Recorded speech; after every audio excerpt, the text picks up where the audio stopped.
Assalamualaikum warahmatullahi wabarakatuh. Innalillahi wa inna ilaihi raji'un. Telah berpulang ke Rahmatullah, putra bangsa, seorang aktivis pergerakan, pakar ekonomi, negarawan sejati, Dr. Rizal Ramli. Begitu menerima berita duka pertama kali, saya tidak percaya. Sebelumnya tidak ada berita tanda-tanda Rizal Ramli sakit. Baru saja muncul dengan wajah yang segar beberapa hari yang lalu. Tidak pernah dikabarkan sakit, tiba-tiba ada berita meninggal dunia. Saya pikir ini hanya hoax semata. Tetapi setelah saya buka WA group di mana ada Rizal Ramli di situ, ternyata teman-teman sudah mengabarkan bahwa benar Rizal Ramli, aktivis pergerakan yang sudah malang melintang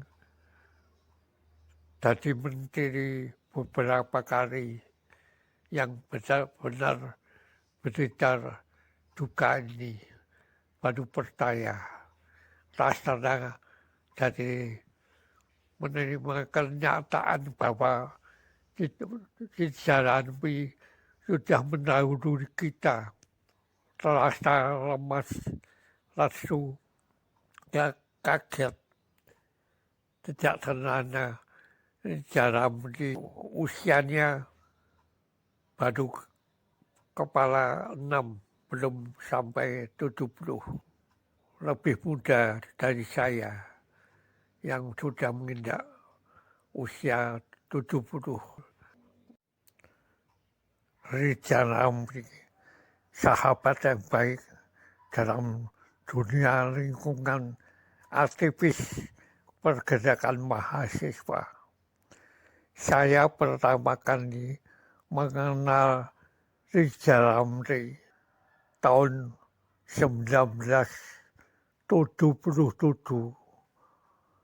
membaca koran pagi diberitakan ada aksi gerakan anti kebodohan yang dilontarkan oleh Rizal Ramli, aktivis Dewan Mahasiswa ITB.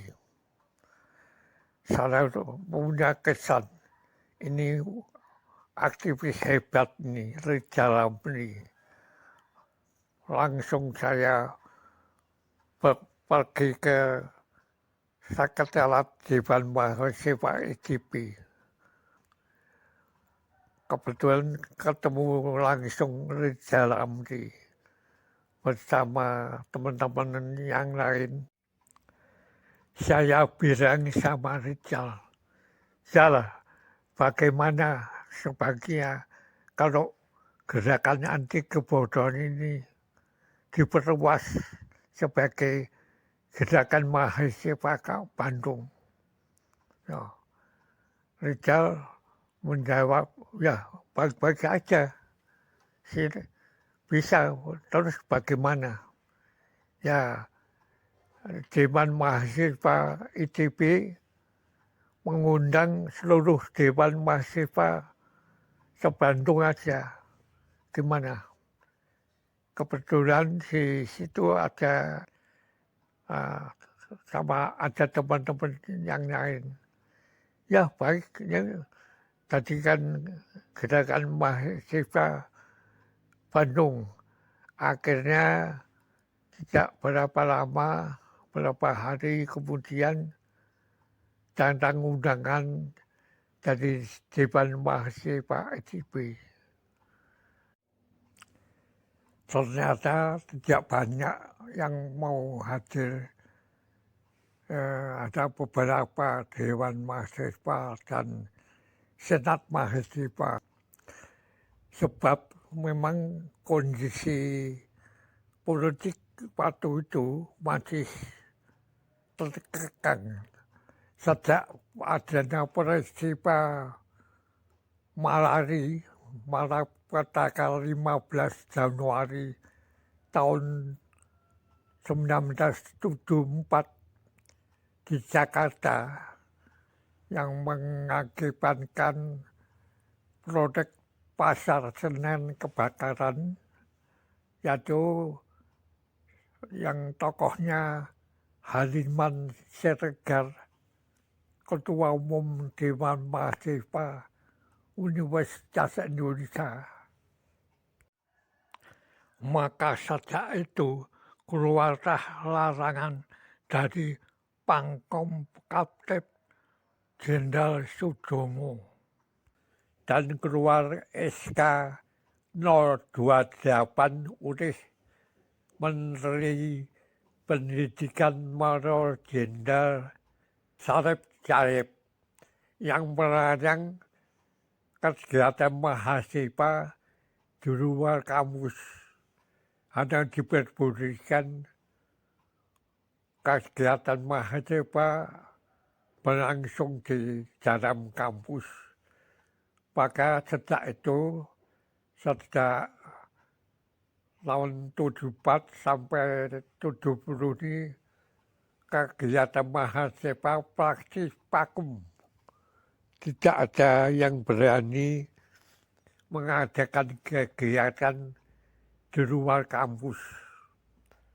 Maka ketika kita mengadakan gerakan GAT, ini banyak dewan mahasiswa yang tidak mau ambil resiko berurusan dengan pihak berbasis, maka mungkin banyak yang memilih tidak bergabung dalam gerakan anti kebodohan Rizal Ramli ini. Tapi Rizal kukuh, gerakan ini harus tetap berjalan. Pertama kali mengadakan kegiatan seminar, mengundang para tokoh-tokoh pemimpin Indonesia, diadakan di kampus ITB. Hasil seminar itu kemudian dirumuskan, kemudian rame-rame kita dari gabungan Dewan Mahasiswa Bandung mendatangi para pejabat lembaga politik negara di Jakarta. Ternyata aksi mahasiswa Bandung itu di Jakarta menarik perhatian media baik nasional maupun lokal. Banyak pemberitaan di TV, di koran-koran, maka meledaknya banyak komentar yang menganggap mahasiswa mulai bergerak lagi. Saya sendiri juga menulis beberapa artikel yang dimuat oleh koran-koran. Nah, ini salah satu yang saya tulis waktu itu. Rizal Ramli, seorang pendobrak, seorang perintis. Menurut catatan saya, sejak gerakan mahasiswa dulu sampai sekarang, Rizal Ramli menundukkan jiwa peserta, selalu kritis terhadap keadaan negara di dalam pergaulan serta aktivis.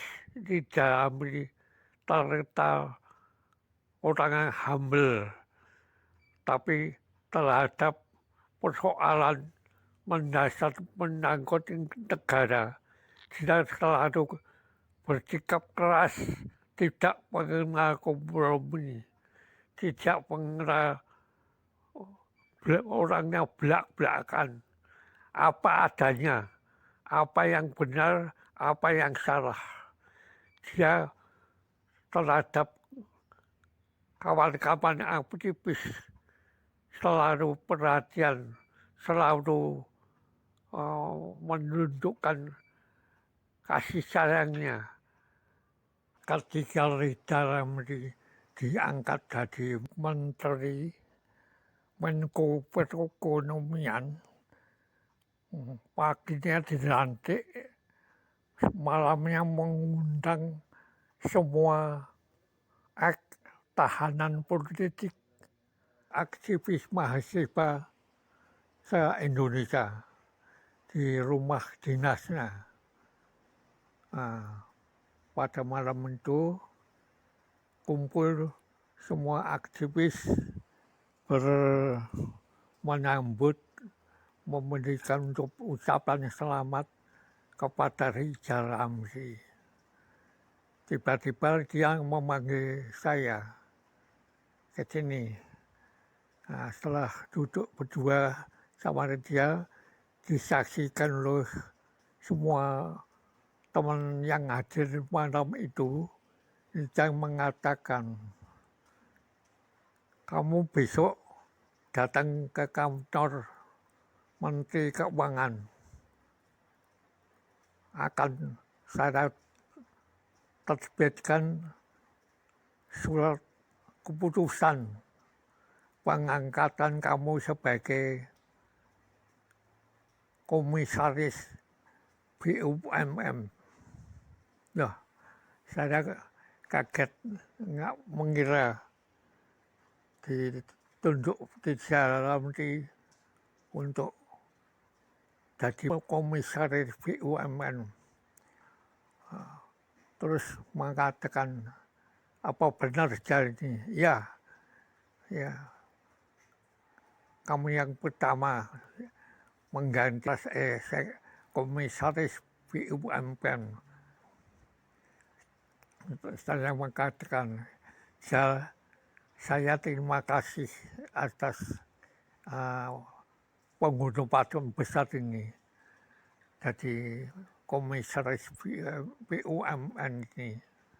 Tapi ini apa kata orang, kita ini kan aktivis selalu mendengungkan anti KKN. Kalau saya sebagai teman kamu, tiba-tiba kamu angkat jadi komisaris BUMN, apa ini nanti enggak dituduh kita KKN, Rizal Ramli KKN. Oh, Rizal sempat terpelanjat. Akhirnya, lebih baik jangan mengangkat teman-teman. Ambil aja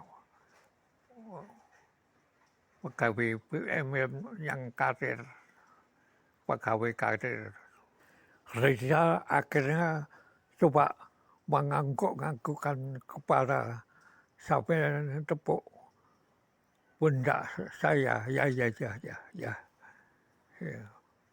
Begitu persahabatan saya dengan Rizal selama ini, sejak zaman mahasiswa sampai wafatnya Rizal hari Selasa kemarin, ini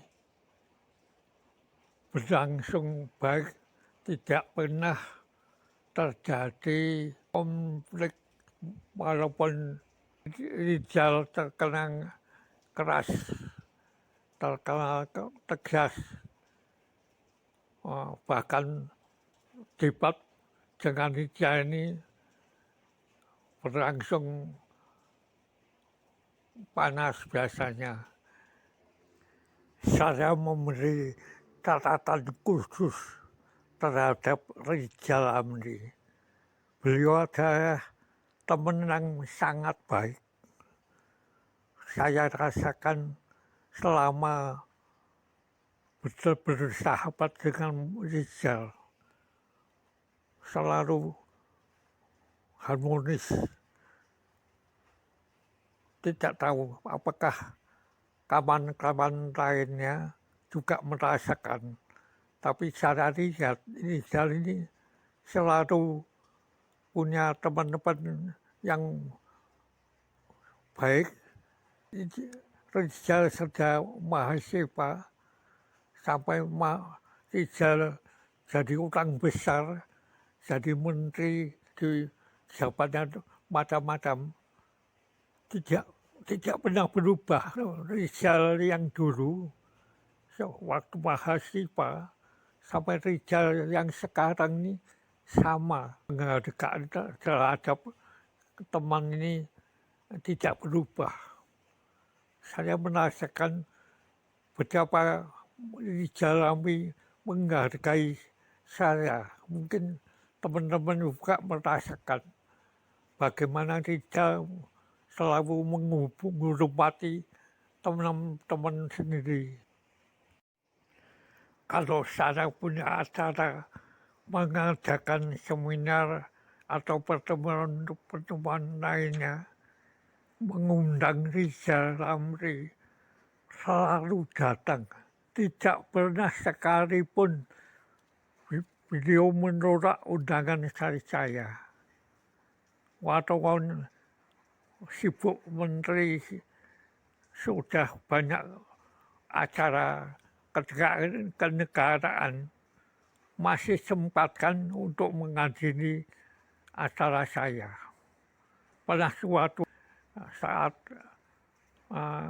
undang Rizal untuk acara seminar pertemuan pengusaha Indonesia yang kita adakan di Hotel Sari Pasifik, Jakarta. Sebelumnya saya butuh ngomong sama Rizal. Rizal ketika segini bisa nggak datang memberikan pengarahan acara seminar. Ya datang, bisa. Pokoknya asal kamu akan saya selalu datang. Rizal mengatakan begitu. Terus kita mengadakan acara seminar masalah ekonomi Indonesia bersama aktivis Irfan Raharjo. Sore hari kita sudah mempersiapkan segala sesuatunya di Hotel Sari Pasifik untuk acara besok pagi. Seminar sehari dibuka oleh Menteri Menko Perekonomian Rizal Ramli. Tiba-tiba datang utusan dari kantor Menko Perekonomian mengabarkan bahwa Pak Rizal besok pagi tidak bisa datang, minta maaf karena tiba-tiba mendadak ada undangan di DPR, harus menghadiri besok pagi rapat di DPR. Wah, semua panitia panik. Padahal ini antara inti yang penting ini mendengarkan dari ceramah Menteri Perekonomian yang baru ini. Kita malam itu bersama Irfan Raharjo datang ke rumah Rizal Ramli. Ternyata Rizal Ramli belum pulang, nunggu sampai malam. Di ruang tunggu ada TV. Ternyata Rizal lagi diwawancara di televisi. Sampai jam 10 baru selesai. Tidak berapa lama baru Rizal datang ke rumah. disambut saja. Wah, lama ya nunggu saya. Oh ya, ya. Minum-minum bersama atau ngomong. Ini gimana aja? Katanya besok kamu ada acara ke DPR. Oh iya, dia bilang, wah maaf, gimana ya? Waktunya tabrakan ini mendadak. Ya, besok jam berapa pembukanya? Ya undangan jam 9. Nah, saya acara DPR jam 9:30. Gimana acara kamu dimajukan aja jam 8. Saya akan datang sekitar sebelum jam 8 sudah di hotel nanti. Ya akhirnya disepakati. Ya oke, nanti diajukan, diberitahu ke undangan. Nah, kami pulang. Paginya ditunggu juga sampai jam 9, Rizal belum datang. Wah, gimana nih? Undangan udah penuh. Tiba-tiba datang Dr. Cipo Aram, Deputi Menko. Saya tanya, ada apa Bung Cipo? Oh iya, ini tadi pagi Rizal telepon saya, katanya nggak bisa datang loh. Tadi malam udah ngomong-ngomong, iya memang ini saya disuruh mewakili Rizal. Wah gimana nih? Ya kalau kamu nggak berkenan ya udah saya pulang. Udah enggak. Sudah kita masuk, ayo. Akhirnya Dr. Dipo Alam yang membuka acara seminar pagi itu. Dr. Dipo Alam ini juga seorang aktivis mahasiswa, mantan Ketua Umum Dewan Mahasiswa Universitas Indonesia. Yang di kemudian hari juga jadi Menteri Sekretaris Kabinet waktu zamannya Presiden SBY. Acara dibuka beberapa saat, Dipo Aram memberi pidato, di tengah-tengah Dipo Aram pidato tiba-tiba muncul Rizal. Kelihatan jadi kopoh-kopoh masuk ruangan, wah disambut meriah sama undangan. Terus langsung Dipo mempersilahkan, ini Pak Rizal sudah datang, silahkan ke teman. Nah, Rizal langsung ke podium, luar biasa ini. Seusai acara, saya tanyakan ke Rizal, terima kasih kok akhirnya bisa datang. Dia menjelaskan, oh tadi rapat di DPR cuma sebentar. Memang sebelumnya saya bilang ke DPR, ini tupak rapat klarifikasi sampai jam 10.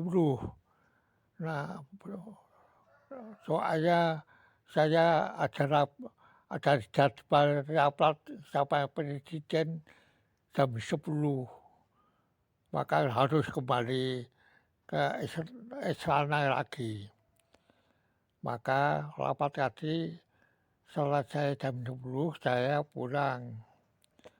Nah kan dari Senayan ke istana lewat Sari Paribik Hotel.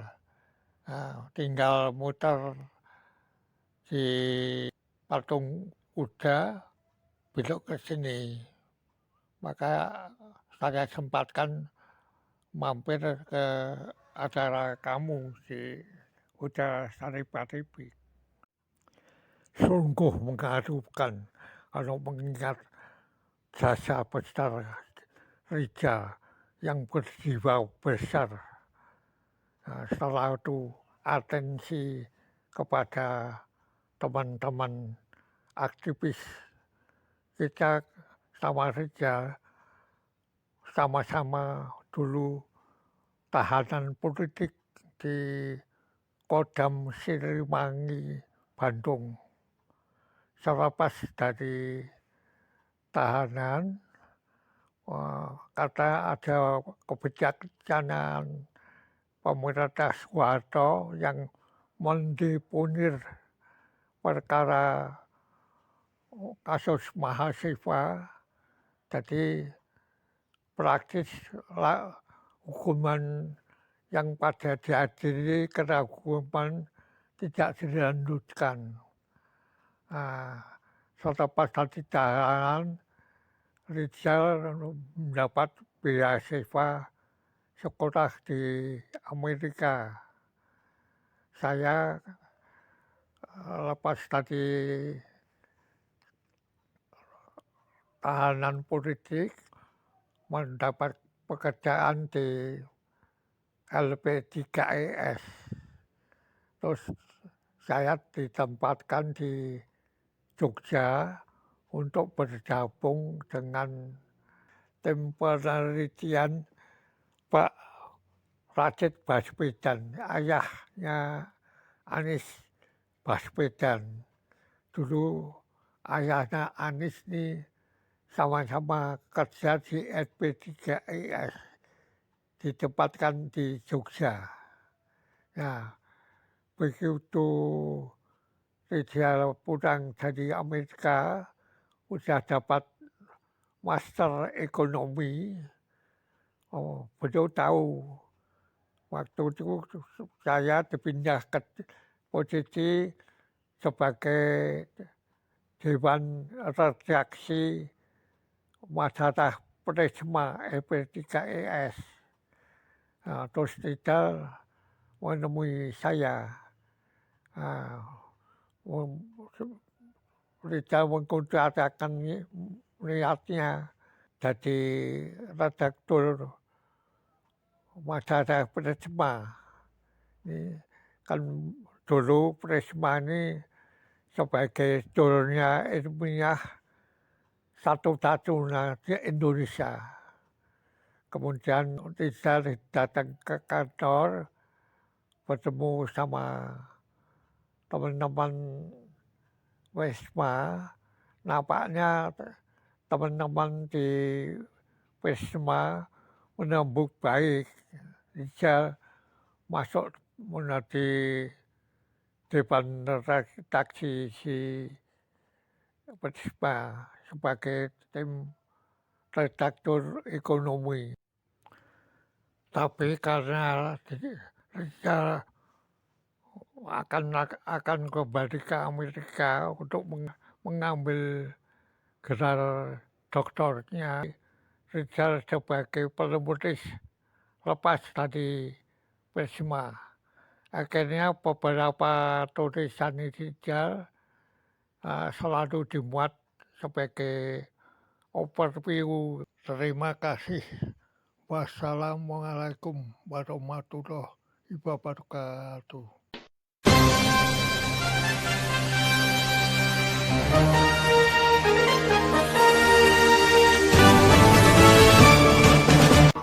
Jangan lupa ya di subscribe, like, comment, share, dan tekan tombol loncengnya.